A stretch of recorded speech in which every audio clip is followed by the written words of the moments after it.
Hello all, my name is Dr. Rajendra Babu, working as an assistant professor in the Department of Library and Information Science, Tumkur University, Tumkur. I'm here to speak to you on referencing, citation and reference management used for research and research writing. In this particular context, I'm speaking to all of you on the occasion of 10th multidisciplinary STC program on MOOCs, Massive Open Access Open Online Courses. Its creation of e-content and OERs organized by the IQAC department, Government First Aid College, Krishnarajapuram and Bangalore. I also thank all the organizers for giving me this opportunity to come and talk to you, and special thanks to Dr. Patil for this opportunity. Moving further, I will be talking on scholarly writing, referencing, citation, reference management, and a bit of demo of reference management software, and I conclude my talk with that. So, scholarly writing. Before we move on to anything else, I just wanted to give you a brief of how the scholarly communication at all, scholarly writing itself has started. So, we all know Royal Society of London, which has started in the year 1662, and the first journal called Philosophical Transactions of Royal Society was, and there were two journals started. The first journal is Journal de Scavens, and the second journal is Philosophical Transactions of Royal Society. The journal was started in the year 1665. So the editor of the journal was Henry Woldenberg. So he is the one who has started research writing and research journal in the beginning, and he is also considered to be the father of peer review process, which we will discuss later.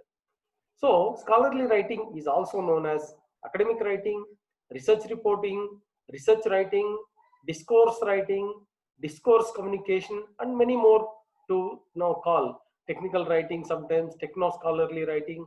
There are many names to scholarly writing. So it is the scholarly writing, the purpose is to convey the research results, formal style, in the formal style or in the formal languages. Means, the language should be known to everybody, and it should have a specific style. Like it is also the conversion of authors' ideas or insights into a piece of writing for the benefit of the public. It's called as public good out of the research. So they should get benefited out of the research. So there is a definition given by Johann Neem, an American historian at Western Washington University. He says scholarly writing is a basic research in the arts and science, is the source of wisdom. That's where you do research and it's a source of wisdom. Yet this wisdom needs to be shared in the form of scholarly writing for the benefit of many people, who will be benefited from this scholarly writing. So this is what the scholarly writing. So there is a difference between scholarly writing and popular writing. So scholarly writing contains, author's credentials, means where is he coming from, what topic he is working on, what research he is working on, where is he good at, what subject he is good at, all those things. Whereas in popular writing, author may not be named, or author may not be important. So he can be a professional writer or a journalist who publishes a wide variety of topics. Sometimes he may have a subject knowledge, or sometimes he may lack subject knowledge. In most of the cases, it is lacking the subject knowledge. Then comes in scholarly writing, scholars, researchers, students are involved. They are the audience. Whereas in popular writing, it is general public. Similarly, sources cited in the footnotes or in the bibliography is very important. Sometimes in popular writing, there may be sources cited, or sometimes they may not, they may not tell you the sources at all. So peer reviewed, the scholarly writing is examined by someone, validated by someone, whereas not the same case in popular writing. But editor will be going through that for the corrections, if anything. So usually published by scholarly writing, usually published by scholarly publishers, but here nothing of that sort in the popular writing. So scholarly writing, the channels of scholarly writings are, or formats are books, scholarly journals, articles, whereas popular writing can be magazines, websites, and newspapers. So scholarly writing is more of a serious and research in nature, and it is aimed for researchers and serious reading purpose. Whereas scholarly, popular writing is for pleasure or for casual reading or for some kind of a information gathering reading, not that serious of scholarly writing all about. So peer review system, as I said, Henry Oldenburg is to be considered as the father of peer review system. It is the system used to assess the quality of the work or quality of the manuscript before it gets published in a journal or a book. Mostly the peer review is more predominant in journal system. So the concept was first started by Henry Oldenburg, as I said, in the year 1665, and it is the second oldest journal even existing today. It's called as Philosophical Transactions of Royal Society of London. So in this context, more of the independent researchers, write their articles, and somebody validates it from the publisher side or from the journal side, or editor himself sometimes might validate it. So it is validation to find out originality of the work, validity of the work, and significance, importance of to the work, important of the work for the benefit of publishing in the journal. So that's what peer review system is. So it has been in existence since almost 350 years. So it is there to select the good science, means good research, good articles to be published for the public good. So this process of peer reviewing benefit entire scientific community because it's a serious community. There are many types to scholarly peer review. The first one is single blind peer review, where you submit an article, the editor will assign that article to some author, where author knows who is the author, editor or reviewer knows who is the author, editor reviewer knows me, but I don't know who is the reviewer is called single peer review, blind review. Double blind review here, author doesn't know who is the reviewer doesn't know who is the author, so nobody knows anybody, but the review system happens. Triple blind review here is both author and reviewer doesn't know who has written and who is reviewing. At the same time, editor himself also will be not in picture. So it is called triple blind peer review. And new system of review has come up called open peer review, where I write an article, I submit it to the journal. Journal enables, or the publisher enables that article for open review. Anybody can come and review that article and can give their comments. That is all open peer review. This has been predominant now, and this has been increasing, nowadays. So peer review process. So first process is author submits an article. That takes, normally after submitting an article 1 to 2 weeks, it will be reviewers are assigned, or they will be tracking. That process will take 2 to 3 weeks. Then reviewers gives their comments for the article which they have been reviewed. It may be single review, double blind review, or triple blind review, or open review also. So reviewers review the article and give the comments. That takes 3 to 6 weeks. Then, once the reviews have come, our journal system will minute means they'll finalize it, and detailed questions are developed for the reviewers, and that will also take 6 to 7 weeks to get the opinions from the reviewers. Then author revises the manuscript. Once the reviewer comes back with their comments for the improvement, so author will be notified about the changes to be done. So then author does all these changes suggested. So accordingly, once you do all the changes and submit, there is no guarantee that that article would get accepted. Even after you working many weeks for improving the article, still the editor or a reviewer has a chance to select it or reject it, the article, based on their requirements. Then, so this is again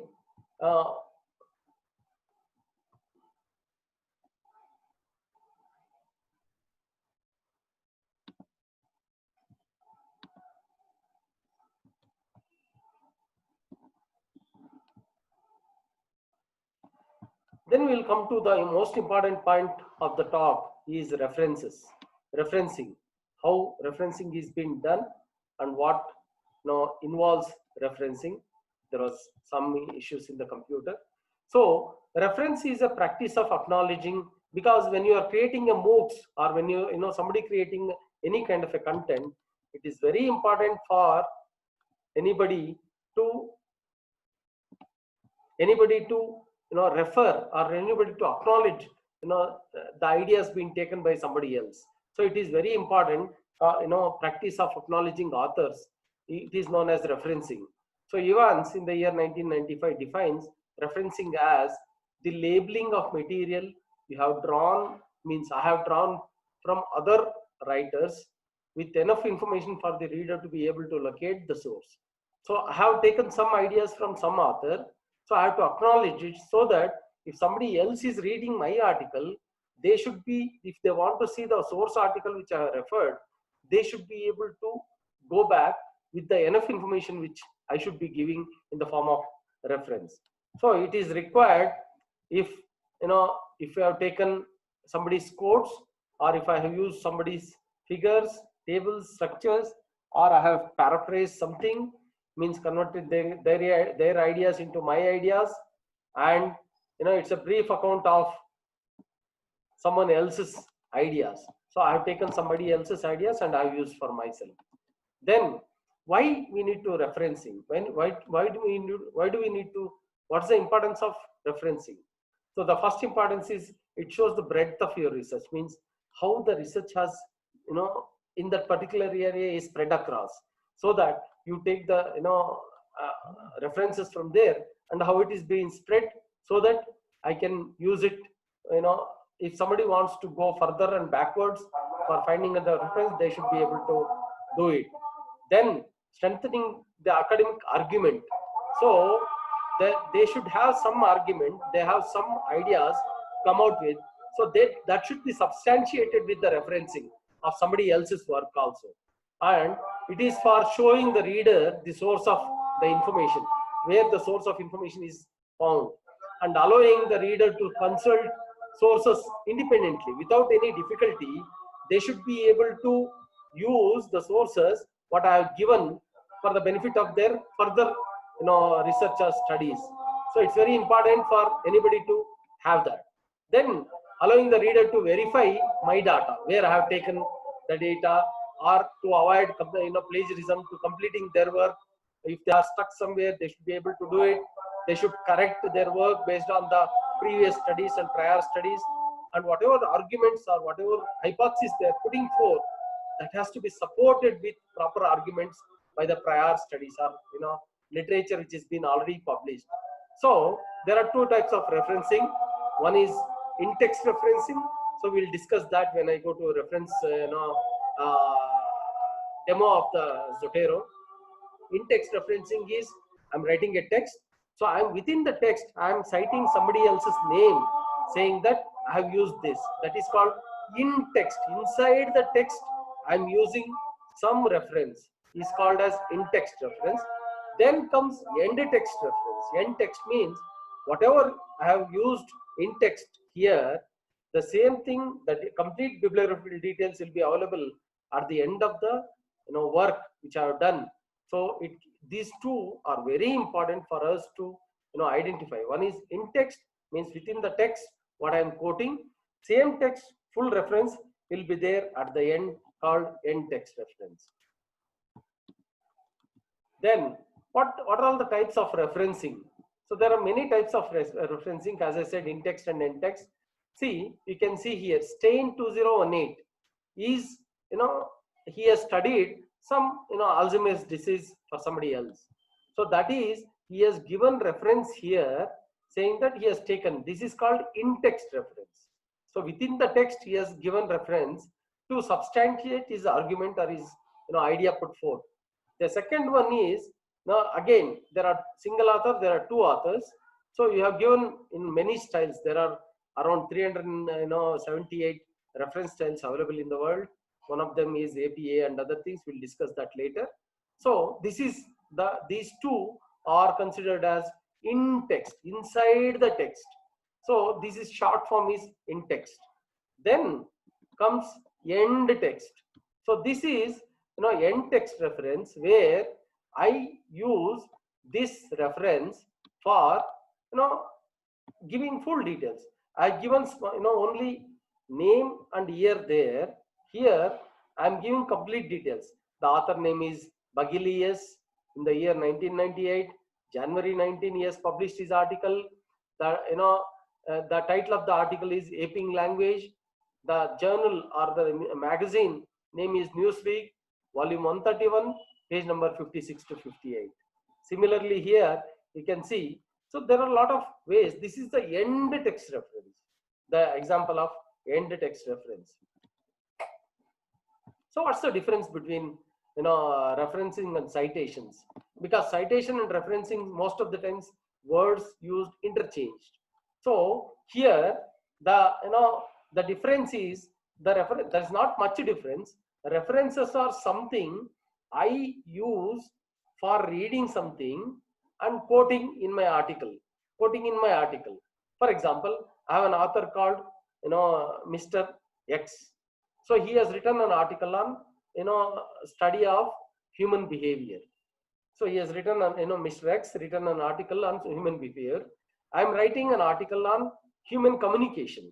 So I use Mr. X's article on human behavior, and I complete my article, and I provide in-text reference to that human behavior.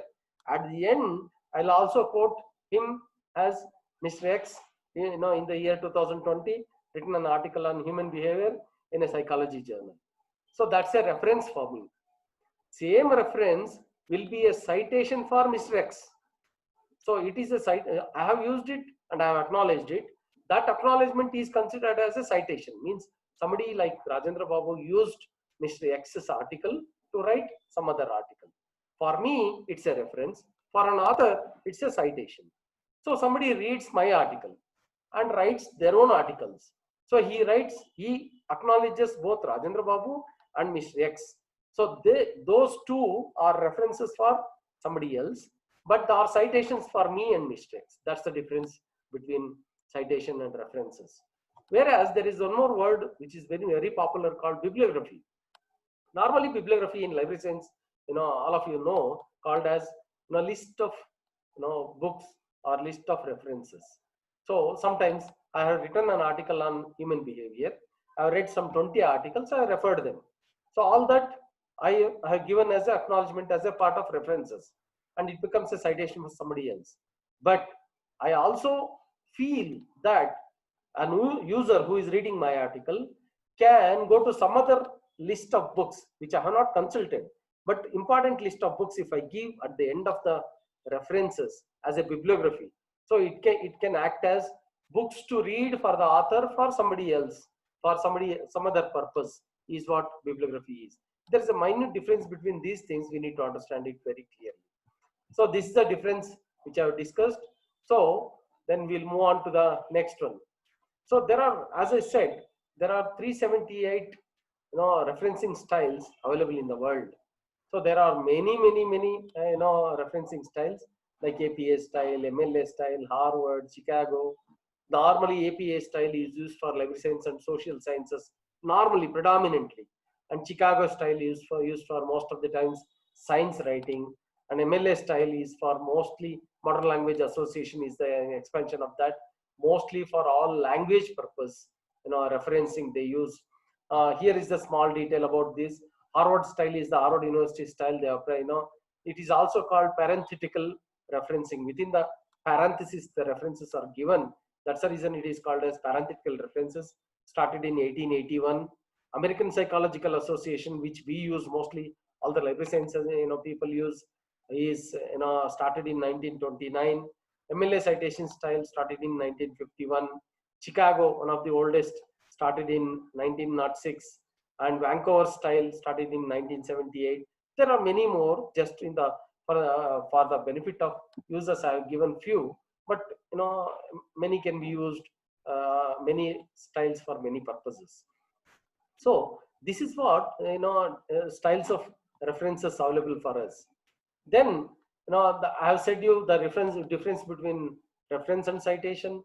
Why I'm stressing on more this, because you create MOOCs, you do a lot of things, but a lot of things attracts a lot of plagiarism because of proper acknowledgement, proper improper acknowledgement of references. It catches a lot of plagiarism, which is going to be a serious issue which is already a burning issue in our field of study. Then forward and backward citation. This is something, very important one. Though it is not relevant to the topic, but it's very important for me to explain to you. Forward citation and backward citation. As I said, for example, I've written an article. I have used 20 references for writing my article. So for me, that's the present citation. But I have somebody else have read my article and cited in their article. That is called forward citation. Means the citation moves forwards. Similarly, for me, what I have written for the previous author is references is backward citations. Means the citations so far is backward. Citations comes for my article in future is called forward citation. Then origin of citation and citation index. As I said, Eugene Garfield is the father of citation indexing in the world. In the first slide itself, I have given his picture. He is the father of citations. Here he gave the details. He is the one who has started ISI, Institute for Scientific Information, Philadelphia, America, in the year 1956. So he has started citation index, like importance of author. He is the one who has started impact factor, citation index, science citation index, social science citation index, and humanities index. So all these things are published under the banner of ISI, Institute for Scientific Information, Philadelphia, United States of America. So he is the one who has started citation indexes and started gauging the author value or author measurement or author importance. If I'm writing an article, if 100 people are reading, so that means my article is good, means that I'm a good researcher. In India, we can say C.N.R. Rao. He is one of the advanced material scientists in chemistry, where his etching desk is more than 700 plus, where he is the prolific author in that particular field. So his articles are read by thousands of people to create their own articles. So he gets a lot of forward citations and backward citations for his work. So to find out the author productivity, author value, author's author's works importance, Eugene Garfield has created citation indexing. So under each 3 citation databases are being published. Today, ISI has been taken over by Thomson Reuters have been taken over by Clarivate Analytics today. You can see Web of Science and all those citation databases are being published by Clarivate Analytics. Here, if I written an article, it will give you the complete network of my articles, where it is moving towards, what trend it is moving, what subject. Sometimes, subjects other than my library science people are acknowledging me or giving references or citations or being get. That means my subject's importance not only in my subject, in other subjects also. So that shows the importance of my subject. So that it will also give you the network. If you have access to Web of Science or Scopus, you'll be able to map the whole picture of citation index. So citation, what is a citation? It is the way to tell readers certain ideas, concept taken from some other source. It is a reference. As I said, there is a little bit difference, a small line, thin line between these two. It gives readers the information necessary to find the source, which is including author, title, name and location of the company, who is publishing it, date of publishing, page numbers of the materials. So it's a reference. As I said, for an author, it's a reference. For the original author, it's a citation. So is how we give credit to those individuals whom are organizations or corporate authors, from whose work we borrow the information. So when we use individuals or organizations' ideas, words, artworks, anything else, music, or any concepts, so we are giving credit to them, saying that thank you. So the thank you in the form of a reference. For me, it's a reference. For them, it's a citation. It also provides interested readers with the specifics, details like author, what magazine, what issue, what volume, what page number, and what is the DOI. All the details are sometimes URL link. So this will help readers to have the information they need to retrieve the source if they wanted to. And this is mainly recent phenomena is called plagiarism. So this proper citing will reduce the problems of plagiarism, because plagiarism is going to be a serious issue today and future. So here, when to cite, when I need to cite. So whenever I borrow words, or whenever I need to acknowledge someone, I need to cite them. So whenever we paraphrase somebody's original text, but remember, we are not supposed to paraphrase, or we are not supposed to convert even a single word from the quotes, quotations. But other concepts we can write on our own, what we have understood from the original concept. Still, you have to acknowledge them. So whenever we use an idea, or whenever we make specific reference to somebody's work, so that's where you need to really, for example, I can say Isaac Newton has invented something. So we should not only say, we should also cite to that particular work created by Isaac Newton. That's called a reference for us. So it can be through in-text and also in-text reference. So whenever somebody else's work has been critical in developing my own ideas, I have used many ideas from others to create my own, though it's original for me, but I should acknowledge the original sources whom I have used for developing my idea.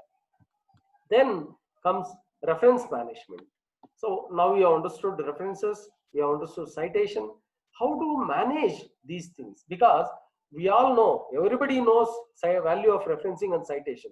But when it comes to rendering the references, we do a lot of mistakes. Even though we are specialists in library science, people are specialists in these style guides, we also do make a lot of things. I have written an article in Indian Journal of Library Association, Journal of Indian Library Association, for false rendering of references.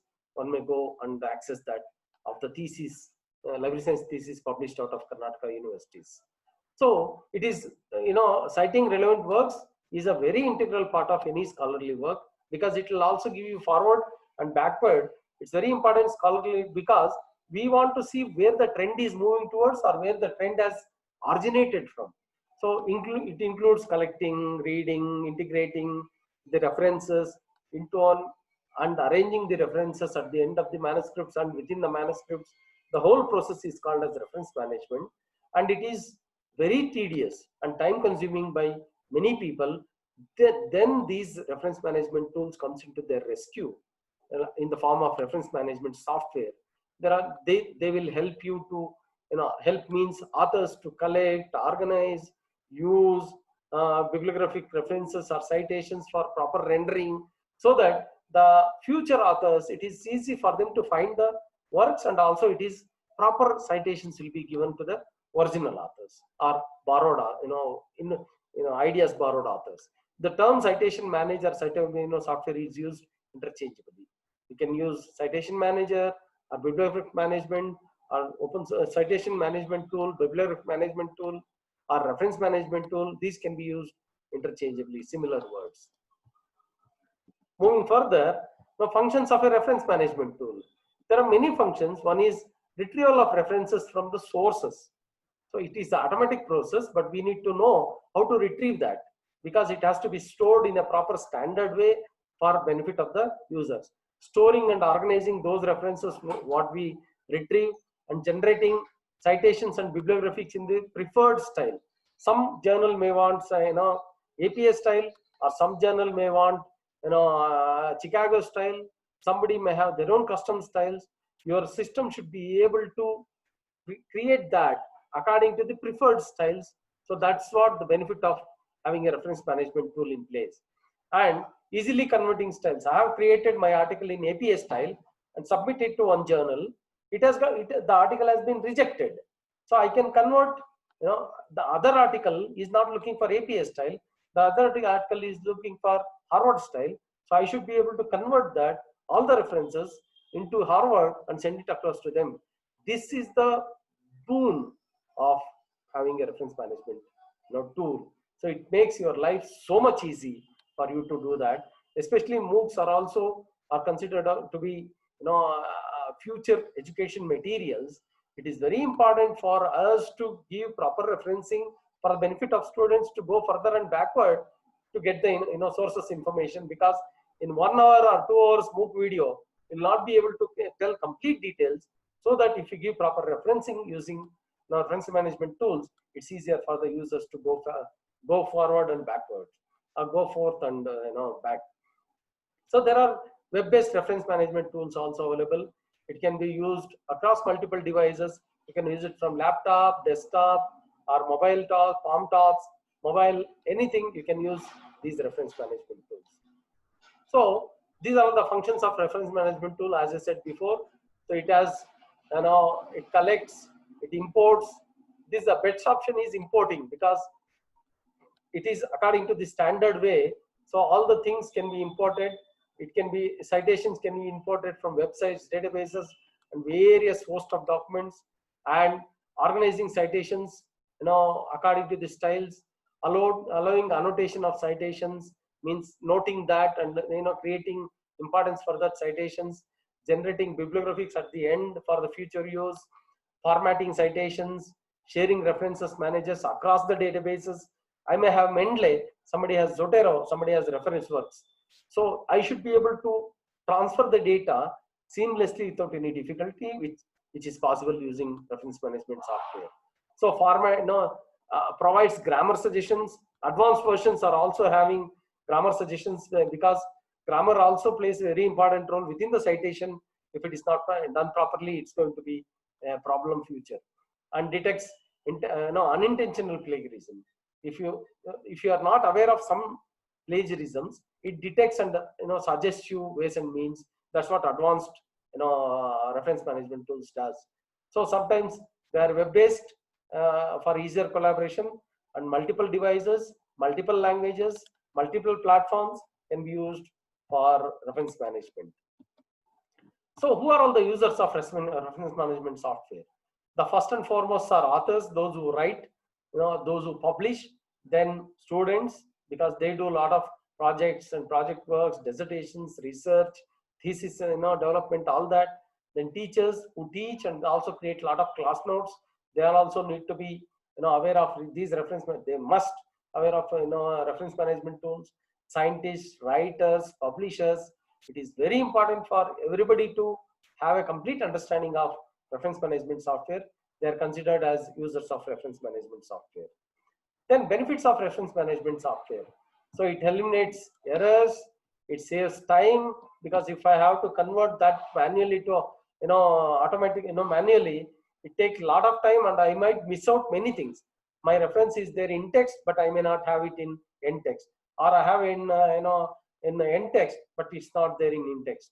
So that confusion and that clarity will not be, that difficulty will not arise if you use reference management software suitably. And it helps writing practice of the authors, and it helps following the writing practice.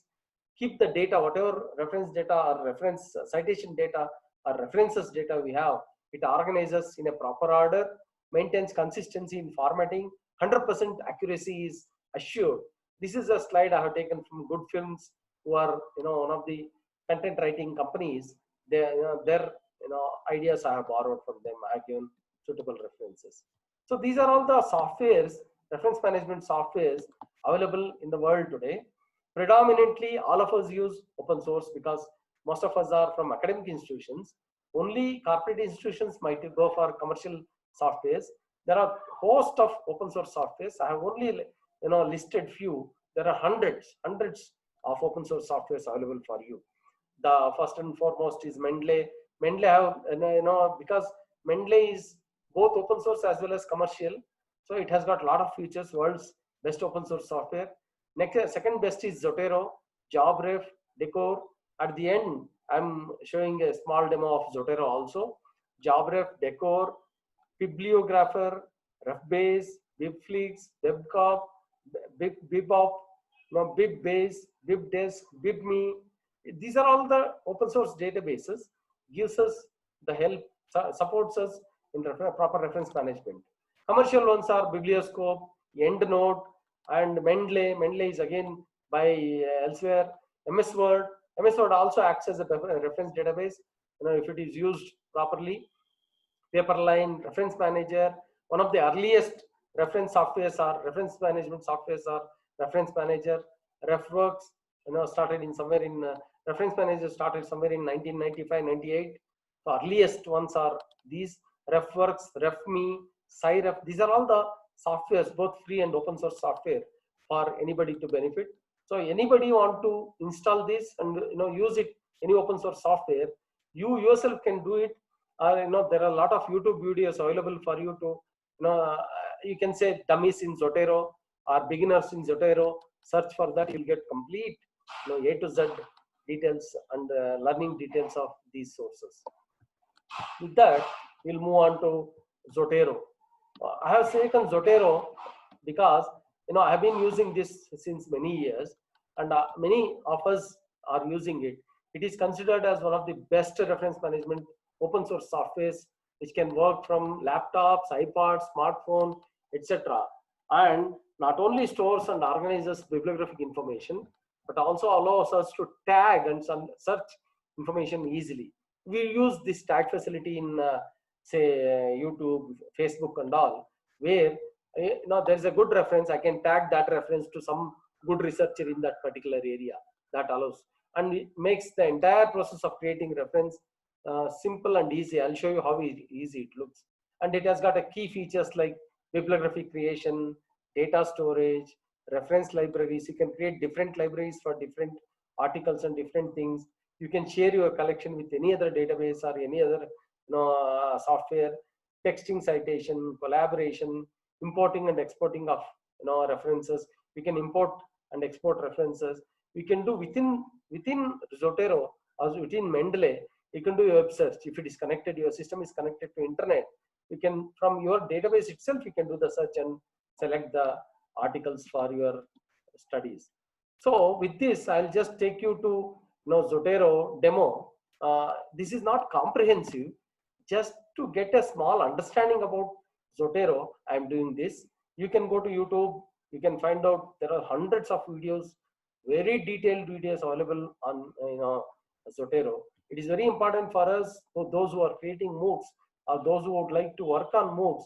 It's very important for us to have these sources to be very effective in sharing our information. So Zotero can be downloaded from zotero.org. It is open source.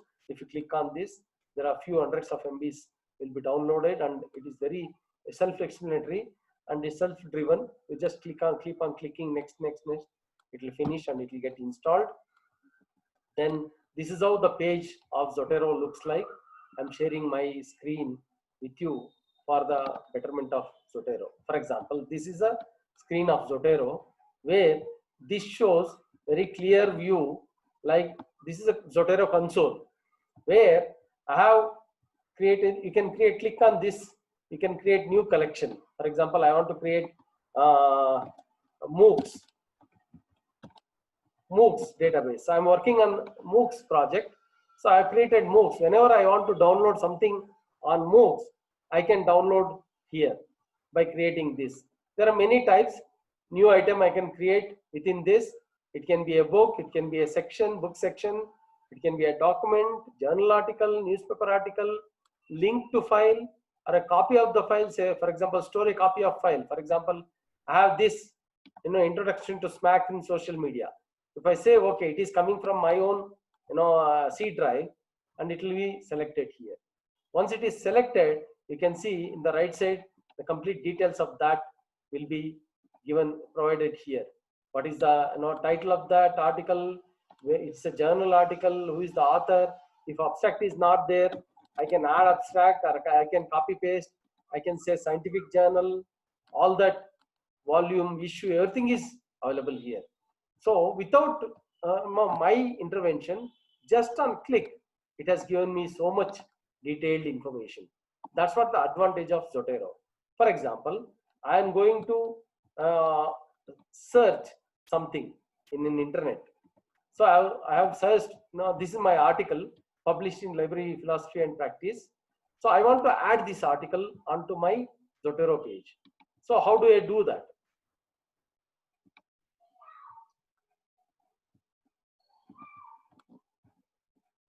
I want to add my article to one journal. So I have searched for this journal, for example, Graduate Institute of Geneva. This is a web page. I want to add this web page to my Zotero. See, if I installed Zotero, you can see in the right side corner, there is a box. Now, next to your picture, save to Zotero. Just click on this. You don't need to do anything. I can select what article. I just created MOOCs. So I have or I can say my article on RFID, or I'll just refresh it so that we'll get into MOOCs also.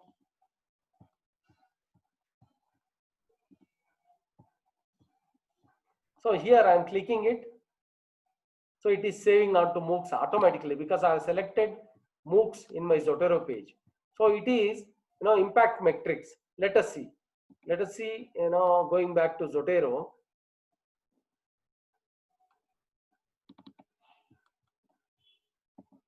I'm going back to Zotero page to show my, whether it is saved or not. So you can see libmetrics. So the details are web page, libguide. It has been, abstract is libguides. It has automatically taken. If you want, you can change the abstract of typing whatever you want. And this has been done here. So these two articles are being downloaded into my MOOCs folder. Very simple operation.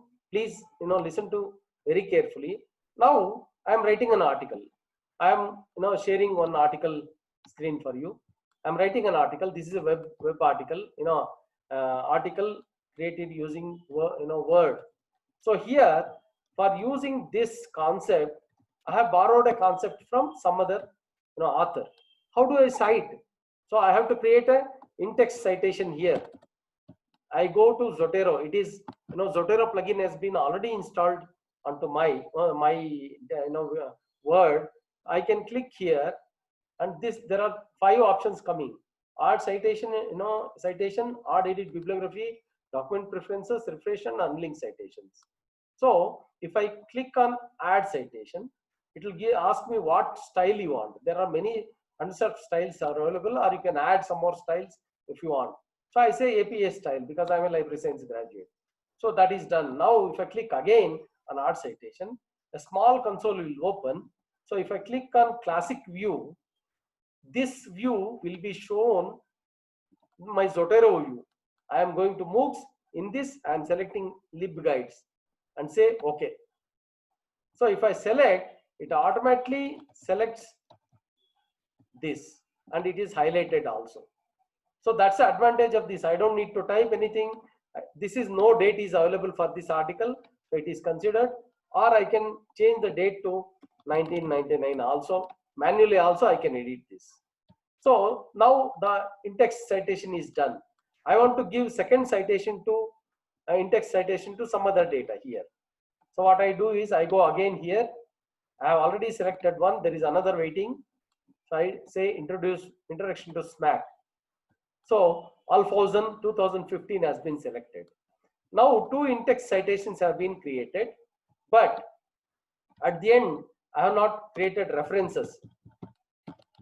So now I have created list of references. I go here, add edit bibliography. Click on this, it automatically does it. It automatically does it. Author, all the styles will be followed. Second author, alphabetically arrangement, one indent for 7th edition. You keep adding as many in-text citations. Now it is automatically takes. For example, I'll add one more in-text citation here from some other fields. So development of open access journals.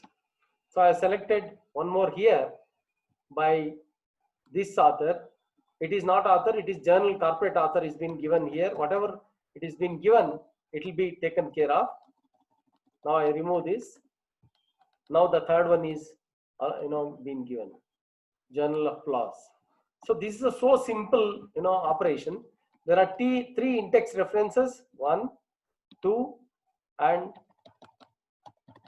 3 in-text references. At the end also we have 3 end text references, 3. So why you can change document preferences if you want. or you have closed it and opened it again, the Word file, you can click on refresh. It will take any refreshing changes are there, it will do the changes. If you want in different styles, it will create in different styles. Then when you are submitting this article to a journal, so you don't want this to be coming to the publisher's mind. You can just say unlinked citations. That means this highlighting will not be coming. So there will be a linkage. Now we have removed and created the complete list. Now this article is ready for submission. So that's the advantage of Zotero. So very small, simple, but very effective way of saving your database, saving your references. So these are all references for me, my article. For Alphonse, this is a citation for him. This is a citation for him. So moving on, so you can go to YouTube or any other. No, you can Zotero also have a lot of videos for you to work on this better, because India has two problems according to there is a survey conducted by one of the world organization. Now, what are the biggest problems faced by world? So, like many people have said, terrorism, globalization, all that, pollution and education, malnutrition, all that. But in two major problems have evolved. The first one is education, and the second one is declining ethics in the world. So declining ethics also forms part of plagiarism, forms as a part of that second problem. So let's not get into that. Let's do proper citation. Let's acknowledge proper citations to be covered, not to be covered in plagiarism checking. With that, I'll move on to the PowerPoint presentation to continue with.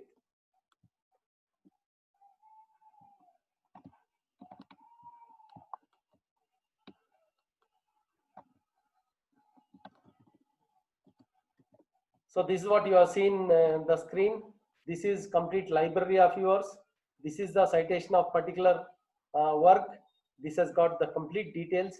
You can go here, edit it. If you are not satisfied with the details, you can edit it.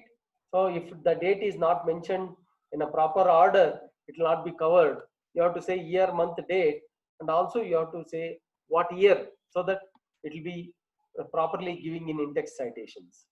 Then, to conclude, citing sources is an academic convention. It is very important. It's a rule of the academic writing. Keeping track of what sources influencing my research and my thinking. So once if it is influenced, I have to acknowledge that in a suitable manner, and citing will help us. Referencing is part of scholarly communication right from the beginning of science communication, and citation increases the value of research work. If more citations are there, more value for the research. That's where the fundamental basis for citation index. And it also helps to understand the trend of the subject, where it is moving towards, what areas the research is moving towards. And it also helps finding out the research.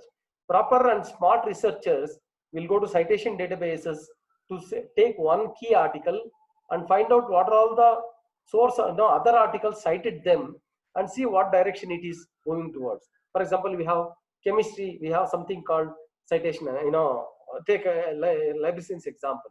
We have something called digital library. Somebody has written one article on digital library. Somebody from RFID are quoting that article. That means how the citations are happening towards, where is it moving towards, that the researcher direction will be found from this. Then proper acknowledging will help us to get rid of plagiarism. That's very important for us, because today you are a librarian or a teacher or someone. Tomorrow, who knows, you might become a big professor or a university vice chancellor or a big decision maker or Government of India science and technology advisor. Then if you encounter these plagiarism problems, there is a serious problem for your job and for your image. So it's better, let's counter them now itself.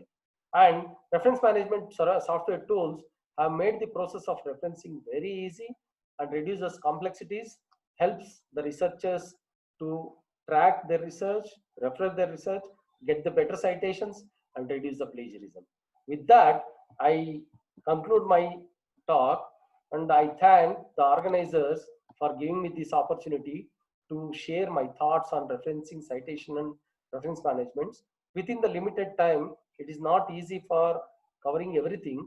So that's why I've given snippets of not even 0.001% I've covered. Probably if somebody wants, they can move further to different sources like Zotero website or YouTube, or you can citation indexes, all those places to find out more information and get the gathering. So if you have any questions, please shoot it to me.